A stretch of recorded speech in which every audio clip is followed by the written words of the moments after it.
Hello, wealthy family, and thank you for coming and sharing some time with me today on this beautiful spiritual soul day, right? This Sunday.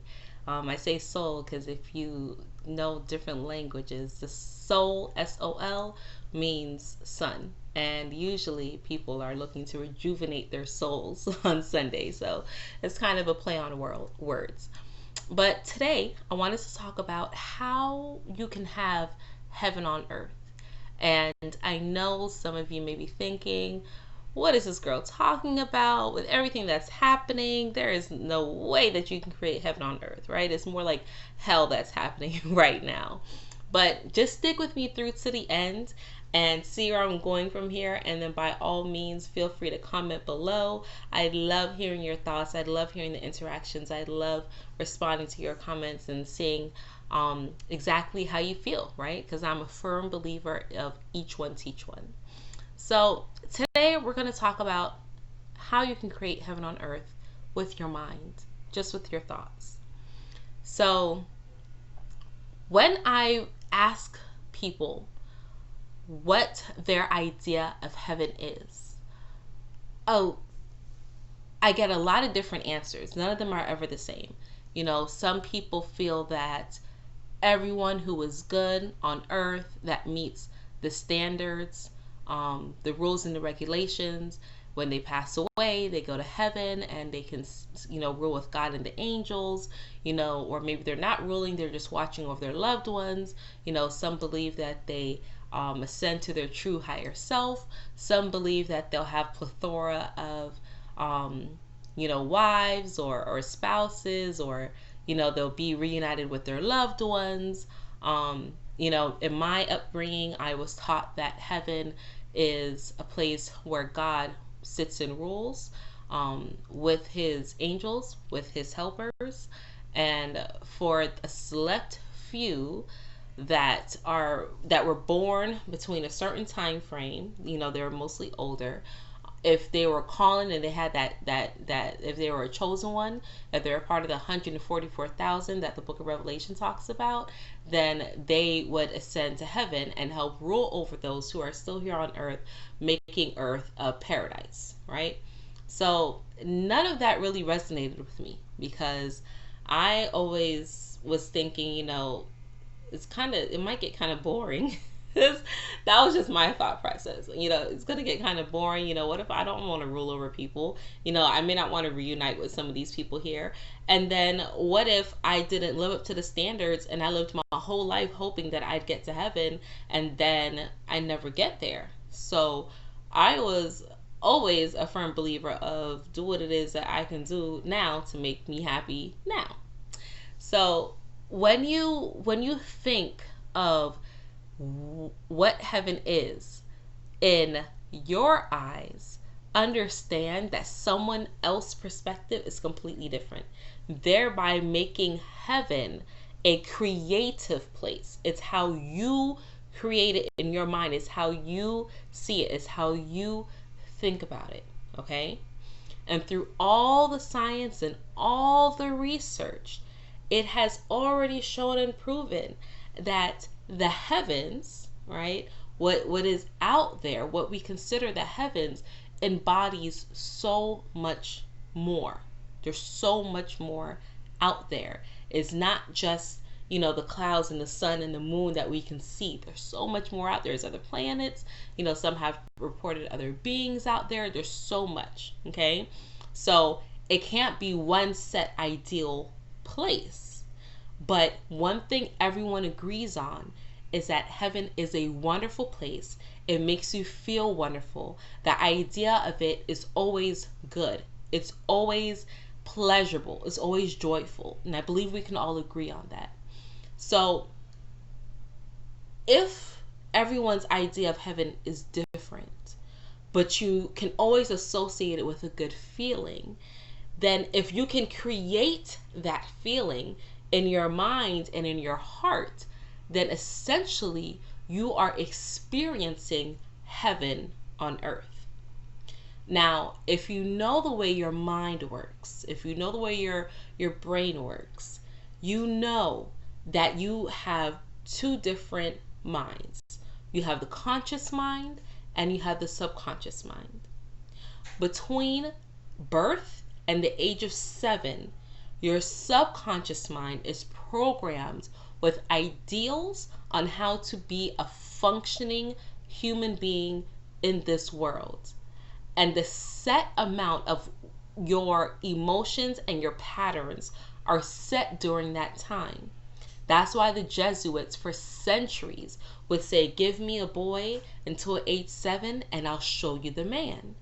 Because how you do one thing is how you do everything. And usually how you do the one thing or how you respond to certain things is programmed between the age of 7. Now, that's because a child's brain, as they are born and raised and reared through their family, is programmed. They're in a hypnotic state. That's why children are like parrots. They just repeat everything. They just absorb, and see how it is that they're supposed to live and function in this world. If you don't rear a child, if you don't tell a child, no, don't do that, no, don't do that, no, don't do that, no, don't do that, they're going to have free reign. Because when you have an empty slate, if you have an empty, clear slate in your mind, now you are allowed to imagine and allow your mind to wander and go and do many different things. And you see things in beautiful lights and in beautiful ways. That's why children don't have prejudice. That's why they don't have fear most of the time, right? They touch the stove and then they realize, oh shoot, that hurts, so let me not do that again, right? Or they play with the spider, or they drop something on the floor and they eat it again. There's no sense of right and wrong and no narrow-mindedness. They're open to everything. That's why if you have someone who's poor, a family who's poor, who's raising their child, and every time the child asks for something and the parent says, we don't have it, who do you think you are? What type of lifestyle are you trying to live? That's not what we do. That's not for us. That starts beating down a child's brain, and it makes them live in that mindset and that mentality. But if you have someone who is rich, they can be as dumb as a ton of bricks, but because they see the lifestyle, how their parents are and how their parents program them, that this is what we have, this is where we live, this is the standards of how it's supposed to be.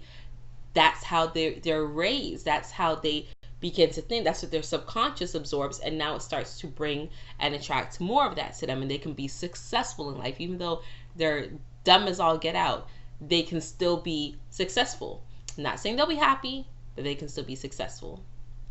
So with your subconscious mind being programmed that way between ages 0 to 7, what has happened to you during that time of your life that is now programming you to go and respond to certain things in your life now in certain ways, right?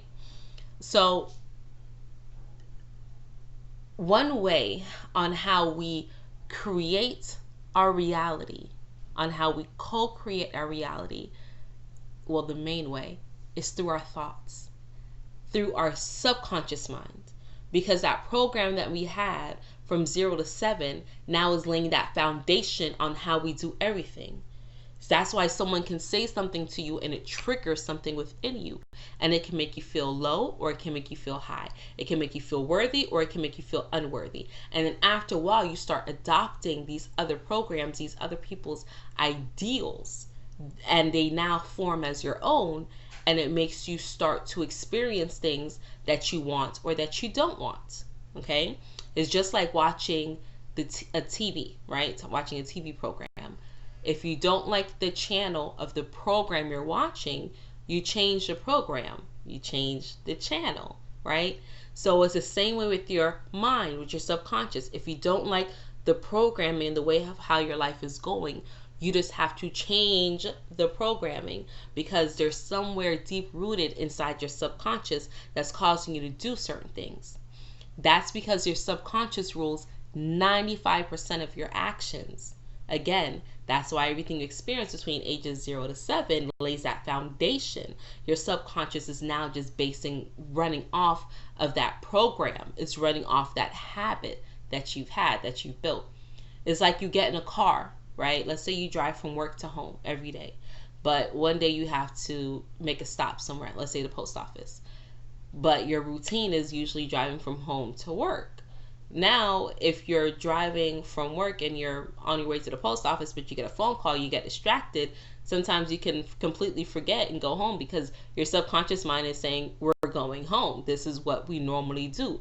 Now you're deviated because your conscious mind is saying, nope, we got to go to the post office. Nope, we got to go to the post office. Nope, we got to go to the post office. But then you get a phone call, you forget about the post office, and you go home. Sometimes you may be driving and you can daydream and you're not even consciously there in the car. You're somewhere in Jamaica, right? On the beach somewhere drinking rum punch, but you're still driving fine without getting any accidents. That's because your subconscious mind is taking over.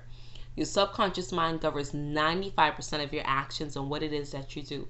Only 5% is conscious. So, how do you change that? Because you can consciously be telling yourself, you know what? I don't want to do this. I don't want to do this. I don't want to do this. And you can start up a new habit, right? Like a new diet or New Year's resolution. We're in month 6 of 2020. With all these distractions, how on top of your resolutions are you? The things that you said you were going to do for this year, how on top of it are you?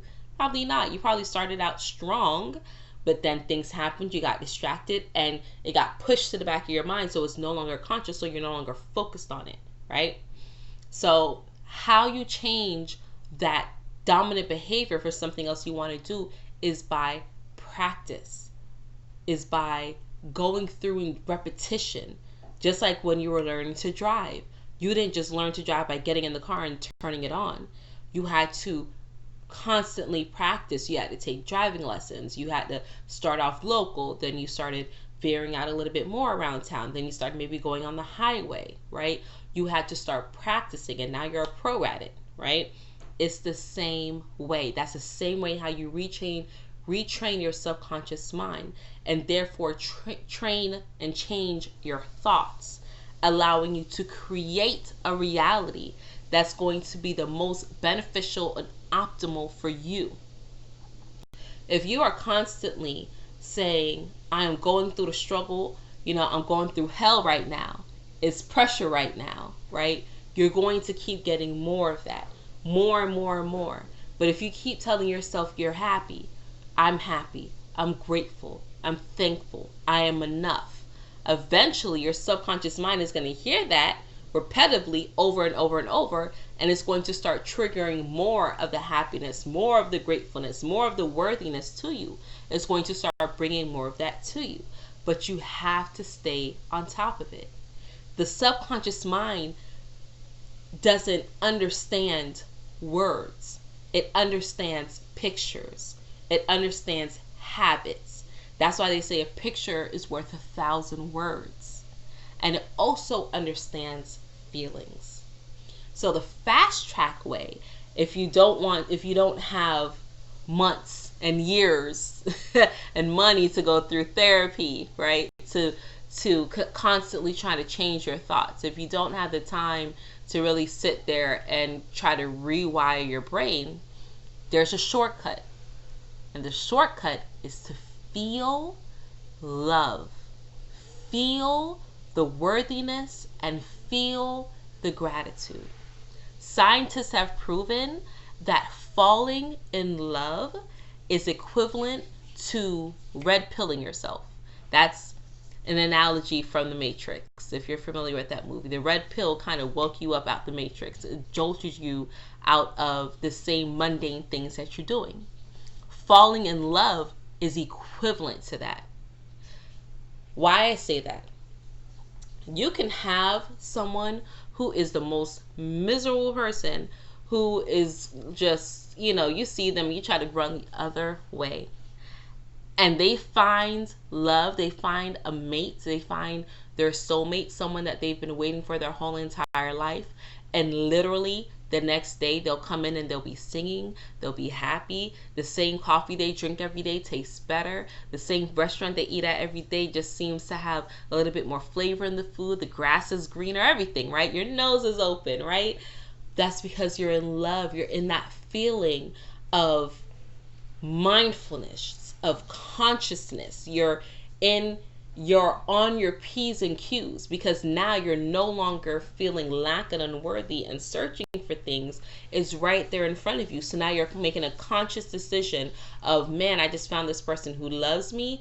I'm going to make sure I can do whatever I can do to make them happy, so that we can have a happy, thriving relationship.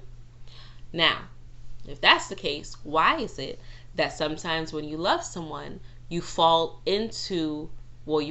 out of love, right? You look up one day and it's like, who is this person? What's going on? Like, where did that come from? What do you mean? I'm done with this. That's because you fall back into the same habits. You start letting up the same things that bothered you before, start coming in and overcrowding and pushing down that love feeling. And it starts pushing that mindfulness now back to the back of your mind, and you start falling into them same old habits that you've had and the same programming that you had. So you have to make a conscientious decision to say, I am not going to fall back into those patterns. And remember the feeling that you had when you first initially had that love, when you first initially had that good feeling, when you first initially had those good thoughts. You make a mindful decision to stay in that, and that's going to allow more greatness to start coming to you. You are now sending off those signals, because all we are beacons of energy that send off signals. Remember, if you walk into a room, you can feel it. You can feel what's going on, right? That gut intuition feeling. We all have that, those antennas, those receptors. So you have to make a mindful decision and say, you know what, I'm going to stay constantly in this feeling of happiness, of worthiness. I'm going to stop feeding my subconscious mind these thoughts, these ideas, these pictures, these images of fear, despair, hatred, division. Stop that and start focusing on things that make you happy. The more you focus on things that make you happy, the more you focus on things that make you love your life, the more wonderful you will feel, and the more wonderfulness you will bring to you, thereby creating heaven on earth, thereby creating the things that you are secretly waiting and wanting for, pining for, feeling that you are without. You'll start bringing them into you. They'll start coming to you every which way. You won't even know what's happening. Just try it. What do you have to lose? Give it 60 days and just focus on doing things that make you feel happy, and see if you don't see a change in what's happening with you. See if you don't see a change on the way people interact with you. See if you don't see a change on the way you experience life. Because if we had more people going after things that they love and doing things that bring them fulfillment, the world would change overnight. It would change overnight. So I hope that kind of brought a little bit more clarity. I based some of these things off the great teachings of Dr. Bruce Lipton. If you don't know who he is, by all means look him up, read one of his books. He is phenomenal. And I know some people may be thinking, that's a white guy, I'm not trying to read up on him. Listen, each one teach one, all the way through. We can all learn and develop and digest and research for ourselves in different things. But unfortunately, there's not a lot of people talking about how your mind works, how your body works, and how you can co-create your life. There's way too many other things happening that's distracting us, and none of those things are serving you. None of those things are helping bring your consciousness to the forefront, right? So by all means, like I said, start feeding yourself things that make you happy. Start going after things that make you happy, and start making conscientious decisions to think about things that is going to bring you joy. Even if you are in the most dire situations right now, I promise you, you cannot frown when you smile. You cannot feel sadness when you smile. You can't help but feel great when you talk about yourself in greatness. And it doesn't matter what's happening out there. It doesn't matter. It does not matter. It's not real. Your mind and your heart is what matters and is what's real and is what creates everything that you're experiencing. You don't have to go spend thousands of dollars and hours and talk to experts and things like that to try to figure out things. If you're struggling someplace in your life, I guarantee you it's from some deep rooted some subconscious thought. And once you just say, where am I struggling? Where is it I'm having difficulty? What is it that causes me to react and respond to certain things a certain way? And then just start feeding that area with love, whatever it is. Remember, you are not ever alone. You have a whole spiritual team behind you. You have a whole backing of the spirit realm that is just waiting for you to come and flourish and be amazing. Even at those times when you're like, man, I feel so forsaken. I feel so low. I feel so abandoned. Know that that's not the case. And know that you're probably taking on the feelings of other people, other things, and the energies out there. And you don't want that, right? You are born in perfection and you are born in love. And you have all of what you need inside of you. You just have to be willing to tap into it. Okay? So I hope that helped a little bit. I'm going to wrap it up here. I don't want to get too heavy. I try to keep it light and be sure it's relatable and understandable. And like I said, comment below. Let me know. Don't forget to subscribe. Thank you to all my loyal viewers and everyone who always comments and reacts. I appreciate you all so much. Until next time, wealthy family, be aware, be alert, be vigilant, and live in love.